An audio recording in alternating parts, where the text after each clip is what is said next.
ये जो इंजन दिख रहा है ये बोलेरो पावर प्लस SLX का इंजन है। तो इंजन का टाइमिंग इंस्टॉल कर दिया, एक बार टाइमिंग का निशाना देते हैं। ये हो गया cam, intake camera, exhaust cam, chain, brush, guide सारा फिटिंग कर दिया। तो एक बार टाइमिंग का निशाना देखता है। इधर में पास में हॉल दिख रहा है, एक किरिंग का टाइमिंग का निशाना है। ये अंदर किरिंग में एक ग्रुप है, ये ग्रुप का साथ ये बोल्टू का साथ मैच करना पड़ता है। मैच कर दिया। और पास में ये इनटेक कैम, एक हो गया एग्जॉस्ट कैम।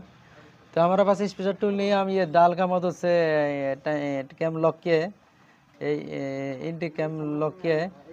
ये जो ग्रुप दिख रहा है ये छोटा वाला ग्रुप अंदर साइड होगा, और इनटेक कैम का भी दोनों का एग्जॉस्ट का इनटेक का दोनों का ये छोटा वाला जो ग्रुप है ये बाहर साइड में होगा, और बोर वाला जो घाट है ये अंदर साइड होगा। दोनों का अंदर है, बोर वाला जो घाट है ये अंदर है।